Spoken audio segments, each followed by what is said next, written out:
அனைவருக்கும் வணக்கம். என் லைஃப்பில் இந்த மாதிரி ஒரு பெயின்ஃபுல்லான ஒரு சுச்சுவேஷனை நான் ஃபேஸ் பண்ணதே கிடையாது. மனசு முழுக்க வலி மட்டும்தான். இந்த சுற்றுப்பயணத்தில் என்னென்ன மக்கள் பார்க்க வராங்க, அதுக்கு ஒரே ஒரு காரணம் தான், அவங்க என் மேலே வச்சிருக்கிற அன்பும் பாசமும். அந்த அன்புக்கும் பாசத்துக்கும் நான் எப்பவும் கடமைப்பட்டிருக்கிறேன். அதனால தான் இந்த சுற்றுப்பயணத்தில் மற்ற எல்லா விஷயங்களையும் தாண்டி மக்களுடைய சேஃப்டி, அதில் எந்த காம்ப்ரமைஸும் பண்ணிடக்கூடாதுன்றதுக்காக தான் அது என் மனசில் ரொம்ப ஆழமாக இருக்கும் அந்த எண்ணம். அதனால தான் இந்த அரசியல் காரணங்கள் எல்லாத்தையும் தவிர்த்துட்டு ஒதுக்கி வச்சுட்டு மக்களுடைய சேஃப்டி மட்டும் மைண்டில் வச்சுக்கிட்டு அதுக்கான இடங்களை சூஸ் பண்ணுறது, அதுக்கான இடங்களை பார்த்து பெர்மிஷன் கேட்குறது, போலீஸ் டிபார்ட்மெண்ட்டில் அதை ரிக்வெஸ்ட் பண்ணி கேட்போம். ஆனால் நடக்கக்கூடாதது நடந்துருச்சு. நானும் மனுஷன் தானே. அந்த நேரத்தில் அத்தனை பேர் பாதிக்கப்பட்டு இருக்கும்போது எப்படி அந்த ஊரை விட்டுட்டு என்னால் கிளம்பி வர முடியும்?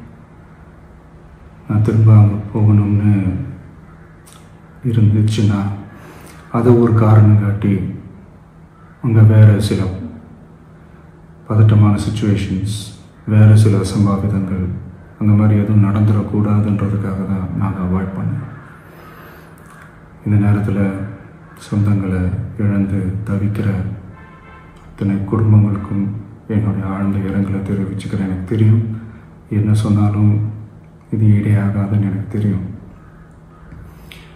ஹாஸ்பிட்டலில் ட்ரீட் பண்ணிகிட்ருக்கிற எல்லாருமே சீக்கிரமாக க்யூர் ஆகி வரணுன்றதை இந்த நேரத்தில் நான் வேண்டிக்கிறேன். கூடிய சீக்கிரமே உங்கள் எல்லாரையும் நான் சந்திக்கிறேன். இந்த நேரத்தில் எங்களுடைய வலிகளை, எங்களுடைய நிலைமையை புரிஞ்சுக்கிட்டு எங்களுக்காக பேசின அரசியல் கட்சிகளை சார்ந்த நண்பர்கள், தலைவர்கள் அனைவருக்கும் என்னுடைய நன்றியை தெரிவிச்சுக்கிறேன். கிட்டத்தட்ட ஒரு 5 மாவட்டத்துக்கு பிரச்சாரத்துக்கு போனோம். இந்த மாதிரி எதுவுமே நடக்கல. ஆனால் கரூரில் மட்டும் ஏன் எப்படி நடக்குது? எப்படி நடக்குது? மக்களுக்கு எல்லா உண்மையும் தெரியும். மக்கள் எல்லாத்தையும் பார்த்துக்கிட்டு இருக்கிறாங்க. கரூரை சேர்ந்த அந்த மக்கள் அந்த உண்மையெல்லாம் வெளியில் சொல்லும்போது எனக்கு கடவுளே நேரில் வந்து இறங்கி அந்த உண்மைகள்லாம் சொல்கிற மாதிரி எனக்கு தோணுச்சு. சீக்கிரமே எல்லா உண்மைகளும் வெளியில் வரும்.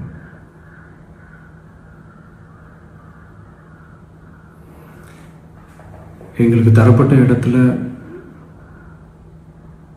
நாங்கள் போய் அந்த ஸ்பாட்டில் நின்று நாங்கள் பேசிட்டு வந்தோம். அதை தாண்டி எந்த தவறும் எங்கள் சைடில் நாங்கள் எதுவுமே செய்யலை.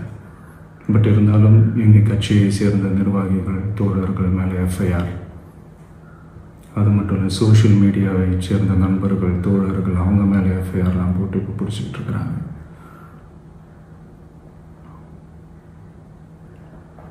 சிஎம் சார், உங்களுக்கு ஏதாவது இந்த பழி வாங்கணும் அப்படின்ற எண்ணம் ஏதாவது இருந்துச்சுன்னா என்ன வேணாலும் பண்ணுங்க. அவங்க மேலே கை வைக்காதீங்க. நான் ஒன்று வீட்டில் இருப்பேன், இல்லை நான் ஆஃபீஸில் இருப்பேன். என்ன வேணாலும் செய்யுங்க. நண்பர்களே, தோழர்களே, நம்மளுடைய அரசியல் பயணம் இன்னும் ஸ்ட்ராங்காக, இன்னும் தைரியத்தோட கண்டினியூ ஆகும்.